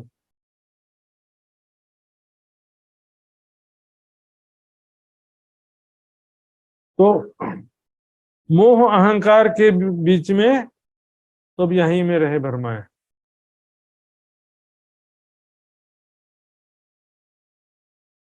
मोह और अहंकार, देखिए यहाँ पर दो ही चीजें है ना, तो माया और मोह एक ही बात था, या अब यहाँ पर मोह माया शब्द नहीं आया, बस मोह और अहंकार। मोह यानी माया, महाशून्य, स्वाप्निक चेतना शक्ति। दूसरा अहंकार, अहंकार यानी आदि नारायण यानी स्वाप्निक में संकल्प, एको हम बहुश्याम, अक्षर के मन का स्वाप्निक में, अहंकार है ना स्वाप्निक में, उस स्वाप्निक शरीर आदि नारायण के प्रति में की भावना स्थित होने के कारण से एको हम बहुश्याम का संकल्प किया। तो सब क्या है कि आदि नारायण और निराकार के बीच में ही सब रहे, थी ही रहे उलझाए, सब इसी में साकार निराकार में ही सब उलझ के रह गए, नश्वर जगत में ही सब उलझ के रह गए, इससे परे का कोई बताते ही नहीं। अलग अलग दर्शन, अलग अलग संप्रदाय घुमा फिरा करके सब यहीं पर आ जाते हैं। काल करके भी ब्रह्म सत्ता को कह रहे हैं, और कोई अद्वैतवाद भी कह रहा है, तो द्वैतवाद त्रेतवाद जो भी कह रहा है, इस नश्वर जगत के पहले ही है। सभी के प्राणियों के हृदय में जीव चेतना है, उससे ब्रह्म कह रहे हैं, जीव ब्रह्म ना दोय अहम ब्रह्मास्मि, मैंने जीव चेतना वही ब्रह्म, मैं ही ब्रह्म हूँ। कोई शरीर के अंदर कह रहा, कोई कण कण के अंदर कह रहा है, और इस तरह से मतलब सब क्या है कि शरीर संसार में ही उलझे हुए हैं। कोई कहता है कि जीव चेतना ब्रह्म नहीं है, लेकिन जीव चेतना के साथ और कण कण में ब्रह्म है, तो भी यहीं पर जीव चेतना ब्रह्म बोल रहे हैं, वो भी हृदय चक्र में ध्यान करते हैं। जीव चेतना के साथ कण कण में ब्रह्म है, वो भी हृदय चक्र में ध्यान करते हैं। शरीर से संसार से परे कोई जाता नहीं है, सब यहीं उलझ के रह गए संसार में, ईश्वर जगत से परे कोई भी जा नहीं पाया। बहुत दौड़े सो शून्य तोड़ी आड़ी पड़ी निराकार। इसलिए वाणी में कर चुप जाते ना, सीखो सबे संस्कृत, पढ़ो सवेद पुराण, अर्थ करो द्वादश के पर आप न होए पहचान, साधो सबे जोगारंभ अनहद जुपासन, उड़ो करो चढ़ो पांच में, आखिर शून्य ना छोड़ी किन्ने। शून्य से आगे जाते ही नहीं। शून्य मतलब देखिए शून्य क्या है, अब देखिए शून्य को अचेतन सूक्ष्म परमाणु यदि मानेंगे, लेकिन शून्य का ध्यान करने वाले जो योगी हैं, शून्य मतलब कोई ब्रह्मांड के चारों तरफ जो काला घेरा वहां जाकर के उसका ध्यान करते हैं, ऐसा नहीं है। हृदय चक्र में ही जो जीव चेतना है, कण कण में जो ब्रह्म सत्ता है, उसका भी हृदय चक्र में ही ध्यान करते हैं, क्योंकि कण कण में ध्यान कैसे करेंगे। देखिए सिद्धांत क्या, कण कण में ब्रह्म है तो वो हृदय चक्र में भी है। आर्य समाज का क्या कहना है कि कण कण में ब्रह्म है तो वो हृदय चक्र में भी है, इसलिए हृदय चक्र में ब्रह्म का साक्षात्कार करते हैं, कर सकते हैं, ऐसा उनका कहना है। तो अभी क्या है कि यदि जो कण कण में स्थित ब्रह्म सत्ता या हृदय चक्र में स्थित जीव चेतना वो एक शक्ति है, तभी तो उसका ध्यान करने से उनको कुछ तो आनंद की अनुभूति होती है ना, वैसा बिना आनंद की अनुभूति का कोई ध्यान नहीं करता है। जीव चेतना भी शुद्ध अवस्था में, जीव चेतना का जो ध्यान करते हैं उसको शुद्ध अवस्था को आत्मा कहते हैं, तो उसमें भी बहुत आनंद की अनुभूति होती है सुंदर शाह जी। लेकिन यदि हम उसको अचेतन सूक्ष्म परमाणु कहेंगे तो अचेतन सूक्ष्म परमाणु के ध्यान करने से क्या आनंद की अनुभूति होगी। इससे स्पष्ट है कि ये जो है माया है, प्रापनिक चेतना शक्ति ब्रह्म सत्ता कण कण में है, तभी तो उसका ध्यान कर रहे हैं ना। समझे बिना सुख पार को ना ही जो उदम करो कई लाख। ज्ञान को समझना पड़ेगा सुंदर साथ जी, मैं कौन हूँ, माया क्या है, अक्षर अक्षर से परे परमात्मा का स्वरूप कहाँ है, कैसा है, हमारा स्वरूप कैसा है, कहाँ है, हमारा धाम कैसा है, वहां कैसी लीला है, सारी बात को समझना पड़ता है। कोई बोलेंगे ज्यादा ज्ञान नहीं पढ़ेंगे तो चलेगा, 18,758 चौपाइयां जो राज्य ने ज्यादा दे दिया है, राज्य ने ज्यादा लोड दे दिया है, ज्यादा वाणी पढ़ने के लिए दे दिया। ज्यादा वाणी नहीं पढ़ेंगे तो चलेगा, ज्यादा खाना नहीं खाएंगे तो नहीं चलेगा, लेकिन हाँ ठूस ठूस के खाना जरूरी है। वाणी ज्यादा हो गया, वाणी में कौन सी ऐसी बात है जिसके बिना चलेगा बताओ। मैं सारी दुनिया को भी अखंड मोक्ष प्रदान करना है, इसलिए वेदों शास्त्रों कुरान पुराण वेद कतब का ज्ञान भी जरूरी होता है। लेकिन यदि आप कहो कि कुरान का ज्ञान जरूरी नहीं है, वेद का ज्ञान जरूरी नहीं है, तो वो भी पूरी तरह से वो भी बात सच नहीं होता। तो कुछ आंशिक रूप से कह सकते हैं, लेकिन यहाँ जो संसार में वैराग्य माया और परम धाम की बात है, 25 पक्ष चर्चनी की बात है, वो तो ऐसा कहते हैं कि चर्चनी नहीं सीखेंगे तो भी चलेगा, परिक्रमा ग्रंथ नहीं पढ़ेंगे तो भी चलेगा, ऐसा भी कहने वाले लोग। समझे बिना सुख पार को नाही, पूरा समझना पड़ेगा कैसा हमारा स्वरूप है, कैसा धाम है, कैसी लीला है।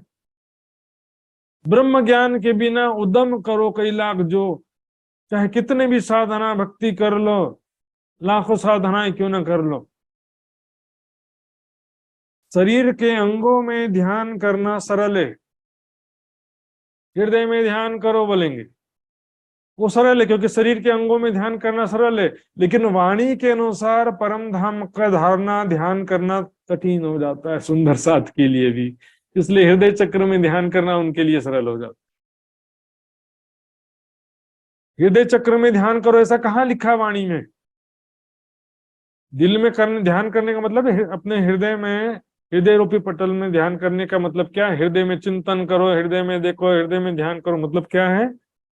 हृदय का अंतर्मुखी होकर के उसे देखने का प्रयास करो। हृदय एक पर्दा है, पटल है वो। परिक्रमा सागर श्रृंगार की वाणी में जो परम धाम के शोभा स्वरूप और लीलाओं का वर्णन किया गया, उसको धारणा करके ध्यान करना किया जाता है। धारणा करते हैं फिर ध्यान करते हैं, वो सारा ध्यान का प्रोसेस कहाँ होता है? हृदय पटल पर होता है। लेकिन शरीर के हृदय चक्र में, हृदय दिल अंग में, शरीर के हृदय स्थूल हृदय में ध्यान करने की बात नहीं होती है सुंदर साथ जी, पहले तो। दूसरा, वो भी जो सूक्ष्म हृदय कहते हैं, जिसे मन चित्त बुद्धि अहंकार कहते हैं, वो स्थूल हृदय में होता भी नहीं है, यहाँ पर होता मस्तिष्क में। मन चित्त बुद्धि अहंकार कहाँ होता? मस्तिष्क में होता है, ये स्थूल हृदय में थोड़ी होता है। किसी से भी पूछ लो, इधर चोट लगेगा तो याददाश्त खो जाएगी, है ना? मस्तिष्क में ध्यान करेंगे तो याददाश्त होगा, इधर हृदय में चोट लगेगा तो किसी का याददाश्त खो गया, कभी सुना है क्या? टेंशन यहाँ पर होता है, यहाँ पर उसका प्रभाव पूरे शरीर में, स्नायु तंत्र में, हृदय में प्रभाव जाता है, लेकिन यहाँ पर चिंतन टेंशन सब यहीं पर होता है। तो परिक्रमा ग्रंथ चर्चनी भी है, चितवनी भी है, दोनों जरूरी है। यदि जरूरी नहीं होता तो वाणी क्यों आई है? ब्रह्म सृष्टि के लिए तो कही गई है ना सारी वाणी। जो उद्यम करो कई लाख, है ना? ब्रह्म ज्ञान को समझे बिना परम धाम का शोभा स्वरूप लीलाएं, निज स्वरूप अपने परात्म स्वरूप को भी कैसा है समझना जरूरी है। वहां राज्य का स्वरूप, श्यामा जी का स्वरूप कैसा है, वहां कैसी प्रेम में लीलाएं होती हैं, 25 पक्ष की शोभा लीलाएं कैसी, सब जानना जरूरी। दोनों प्रेम न उपजे पूरा, प्रेम का मार्ग अपनाओ ज्ञान का मार्ग छोड़ो, ऐसा समझ लेते। ये प्रेम का मार्ग, ब्रह्म ज्ञान ही तो प्रेम तक ले जाता है। हक का इश्क दुनी मिने न पाइए लदुन्नी बिन, तारतम ज्ञान के बिना प्रेम भी नहीं आता है।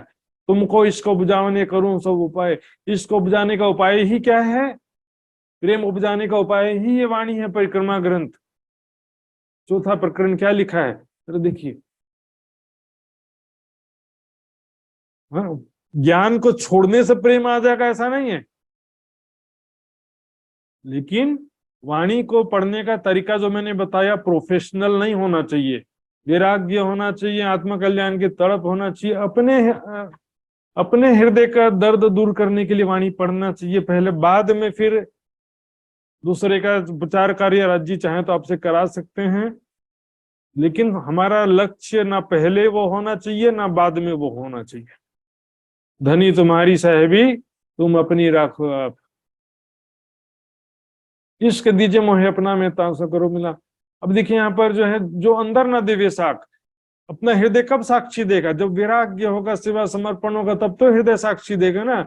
और केवल तालीम प्राप्त करने वाले कि मुझे एक विद्वान बनना है, प्रचारक बनना है, उनको कहाँ से हृदय साक्षी देगा? वो तो बुद्धि से रट करके प्रचार करने वाले हो जाएंगे। इसलिए कहा ना, हक इलम की बारीकियां हक के दिए आवत, न सीखे सिखाए न सोहबतें, हक मेहर से पैद। इसलिए पूरा चीज समझना जरूरी है। बिना ज्ञान समझे तो दुनिया वाले हृदय चक्र में ध्यान कर ही रहे हैं, और ज्ञान समझे बिना सुंदर साथ भी वही रास्ता अपनाने का भी, क्योंकि अब ज्ञान समझना बड़ा भारी पड़ जाता है उनके लिए। कौन सा ज्ञान समझना भी है? 25 पक्ष की शोभा, उसी को तो चर्चिनी कहा जाता है। की लीलाएं कैसे हैं, कैसा हमारा अपना परात्म का स्वरूप कैसा है, और उसके बाद ये माया कैसी है, ये भी जरूरी है। क्योंकि माया के नश्वर और दुख रूप को नहीं पहचानने से वैराग्य नहीं होता है। संसार में ही हमारा दिमाग और दिल दिमाग वहीं होते रहता है। ये धोखे गुरु सर्वज्ञान बहाने, सारा संशय जो है सर्वज्ञ सर्वज्ञानी अर्थात ब्रह्मज्ञानी गुरु ही सारा संशय भाने यानी समाप्त कर सकता है। यहाँ पर किसकी बात है? प्राणनाथ जी की बात है। छठे दिन में ब्रह्मवाणी के द्वारा ही सारा संशय दूर हो सकता है। केवल किसी की चर्चा सुनने से सारा संशय दूर नहीं हो सकता। सुनोषा जी, क्लू मिल सकता है कि रास्ता मिल सकता है। तो यहाँ पर जो महामती जी प्राणनाथ जी के विषय में कह रहे हैं, गुरु शब्द वहां पर प्राणनाथ जी के लिए कहा जा रहा है। ये सारा संशय जो है ब्रह्मज्ञानी सदगुरु के द्वारा ही सारा संशय, सारा धोखा समाप्त हो सकता है। जिन पाया सब विवेक, जिन्होंने सारा ज्ञान प्राप्त कर लिया है विवेक पूर्वक, कि आत्मा परमात्मा का स्वरूप नश्वर जगत में नहीं हो सकता है, नश्वर जगत से परे है। वो स्वरूप जो है साकार निराकार से परे कैसा है? तो वो जो है तब पाया सदगुरु ब्रह्म ज्ञानी सदगुरु के द्वारा ही सारा संशय दूर हो सकता है। बाहर उजाला करके आखिर दिखावे एक, है ना, प्रकट रूप से ब्रह्म ज्ञान का प्रकाश करके, ब्रह्म ज्ञान का उपदेश करके आखिर दिखावे एक परमात्मा की अंततः पहचान वो करा देते हैं। एक परमात्मा जो किसे है? नश्वर जगत से परे सबका मालिक एक परमात्मा है। लेकिन उसका फिर पहचान में केवल एक ही बोलने से पूर्ण पहचान नहीं है। उसका स्वरूप कैसा है, धाम कैसा है, कैसी लीलाएं हैं, सब जानना पड़ता है। एक परमात्मा तो दुनिया वाले भी कह देते हैं सबका मालिक एक है, इससे क्या होता है? तो उस एक परमात्मा की पूर्ण पहचान करा देता है, वही सदगुरु होता है। और इस ब्रह्मवाणी के द्वारा सारा पहचान होता है। सुंदर साथ जी, महामत सो गुरु कीजिए जो बतावे मूल अंकुर। इस प्रकार महामती जी कह रहे हैं, उस गुरु को धारण कीजिए जो हमारे आत्मा के मूल स्वरूप की पहचान करा दे, हमारे आत्मा के परमात्मा से मूल संबंध की पहचान करा दे। अब देखिए, अंकुर यानी संबंध, संबंध की पूर्ण पहचान कैसे होती है? संबंध की पूर्ण पहचान होती है, अपना स्वरूप भी मालूम होना चाहिए पहले, फिर आत्मा के प्रीतम परमात्मा की भी पहचान, स्वरूप की पहचान होना चाहिए, फिर वापस में कैसा प्यार है, कैसी लीला है, उसकी भी पहचान जरूरी है। आपस में कैसा प्यार है हमारे बीच में, राज्य और हम आत्माओं के बीच में, परमधाम की लीला में कैसा प्यार है, उससे संबंध की पूर्ण पहचान होती है। देख तो निस्बत अपनी मेरी रूह तो आंखें को, निस्बत की पहचान कैसी होती है? राज्य हमें कितना प्यार करते हैं, हम राज्य को कितना प्यार करते हैं। केवल एक शब्द बोलने से मैं राज्य की आत्मा हूं बोलने से नहीं होता पूर्ण पहचान। परमधाम में होने वाली लीलाओं से, प्रेममयी लीलाओं से ही संबंध की पहचान होती है। यहाँ बोले पति पत्नी है, उससे भी पूर्ण पहचान नहीं होता। पति पत्नी में आपस में कैसा प्यार है, कि झगड़ा करते ही रहते हैं कि प्यार में से रहते हैं, कैसा संबंध है, वो लीलाओं से पहचान होता है। और काम कोई हक को नहीं देत रूहों सुख बिनाए, सुख बनाए वाहिदत बिना हक दिल में और न कछुए आए। और न काम कोई रूहों को एक जाने हक इश्क, राज्य के प्रेम के सिवा कुछ जानते नहीं। बस राज्य सखियों को प्यार करते हैं, सखियां राज्य को प्यार करती हैं, प्रेम पूर्वक लीला करते हैं। यही जो है वहां पर हमारा संबंध है। संबंध की पूर्ण पहचान लीलाओं से होती है। सुंदर साथ जी, आत्म अर्थ जगाव ही, है ना, अपने आत्मा की वास्तविक पहचान हो जाए, अपने मूल स्वरूप की पहचान हो जाए, तब पिया वतन हजूर। तब क्या होता है? संसार तो सारा सपने के समान हो जाता है, और हम स्वयं को कहाँ पाते हैं? मूल मिलावे में धाम धनी के चरणों में बैठे हैं। ये हमको ज्ञान हो जाता है कि हम कहाँ बैठे हैं? मूल मिलावे में बैठे हैं। संसार को सपने के समान देख रहे हैं। इत ही बैठे देखे रोहे कोई आया नहीं गया, तुम जानो घर दूर है शहरक से नजीक कहे। हम वही बैठे बैठे मूल मिलावे में राज जी के चरणों में बैठे बैठे संसार को देख रहे हैं। संसार सारा सपने के समान है, झूठा है, मिथ्या है। संसार सारा स्वप्नवत हो जाता है। अभी क्या संसार सत्य लग रहा, परम धाम सपने के समान लग रहा है। जब परम धाम का अनुभव होगा तो क्या होगा, परम धाम साक्षात लगने लगेगा और संसार सपने के समान हो जाएगा। सुंदर साहब, ये समय भी पूरा हो गया, थोड़ा सा ज्यादा हो गया। मैं चुपाई पूरा करने के लिए, तो अभी कोई जिज्ञासा सुंदर साहब तो पूछ सकते हैं, नहीं तो फिर चुपाई दोहराते हैं। सुंदर साहब जी,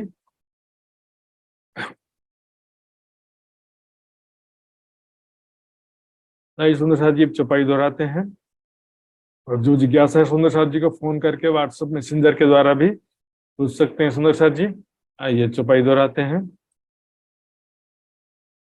श्री महामत सो गुरु कीजिए, श्री महामत सुगुर कीजिए, जो बतावे मूल अंकुर, जो बतावे मूल अंकुर, आत्म अर्थ लगावही, आत्म अर्थ लगावही, तब पिया वतन हजूर, तब पिया वतन हजूर, तब पिया वतन हजूर। तब पिया वतन हजूर। बोलो श्री प्राणनाथ प्यारे की जय, धाम के धनी की जय, सर्व सुंदर साथ की जय। प्रणाम सुंदर साथ जी, प्रणाम। प्रणाम जी। प्रणाम सुंदर साथ जी। आइए फिर हम अब अर्जी गायन के द्वारा आज के कार्यक्रम के समापन की ओर जाएंगे। तो अर्जी गायन करने के लिए मैं यदि संभव हो तो पिंका सुंदर साथ जी से निवेदन करूंगा, यदि संभव हो तो आप रामधनी का अर्जी गायन कर दीजिए, नहीं तो फिर बोलो श्री प्राणनाथ प्यारे की जय। पिया तुम हो तैसी कीजियो, मैं अर्ज करूं मेरे पियो जी। हम जैसी तुम जिन करो, मेरा तलफ तलफ जाए जीव जी। जीव रात जीवे नहीं, क्यों मीटे दिल की प्यास जी।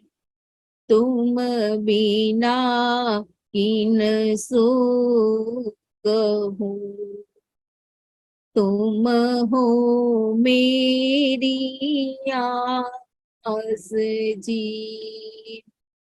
आस बिरानी तो करूं, पिया जो कोई दूसरा हो जी। सब विद पिया जी समरथ, दिन रैन जात है रोए रोए जी। जन्म अंधी जो पे होती, पिया सो तुम देखते की जी। जब तुम आप दिखाओगे, तब देखूंगी नैन नजर जी। ये पुकार पिया जी मेरी सुन के, अब ढील करो अब जीन जी। खीन खीन खबर जो लीजियो, मैं अर्ज करूं लहीन जी। इतनी अर्ज में तो करूं जो आली भई अंतरा जी। सो अंतरयाडी टाली के दुल्हाली जे कंठ लगाए जी। कंठ लगाए कंठ सो पिया कीजे हास विलास जी। वारणी जाए श्री इंद्रावती, पिया राखो कदमों के पास जी। तुम दुल्हा में दुल्हनी पिया, और न जानो बात जी। इश्क सो सेवा करूं सब अंगों साख्यात जी। सदा सुख दाता धाम दणी, मैं कहा कहूँ किन सो बात जी। श्री महामति युगल स्वरूप पर, वारी अंगना बलि बलि जाए जी। पिया जी तुम होते सी कीजियो, मैं अर्ज करूं मेरे पीऊ जी। बोलो श्री प्राणनाथ प्यारे की जय। प्रेम प्रणाम जी। सर्व सुंदर साथ जी को प्रेम प्रणाम जी। प्रणाम जी सुंदर साथ जी, बहुत बहुत धन्यवाद। व्हाट्सएप ग्रुप से सभी सुंदर साथ जुड़े रहेंगे। आज का नोट्स वीडियो लिंक और क्विज लिंक व्हाट्सएप ग्रुप में मिलेगा। और कल इसी समय सुंदर साथ जी फिर से उपस्थित होंगे कल की क्लास में। आइए सुंदर साथ जी अब विदा लेते हैं। सभी सुंदर साथ जी के चरणों में प्रणाम करते हैं। प्रणाम सुंदर साथ जी को। प्रणाम जी। प्रणाम जी महाराज जी, प्रणाम जी। उसमें है से लिखते हैं।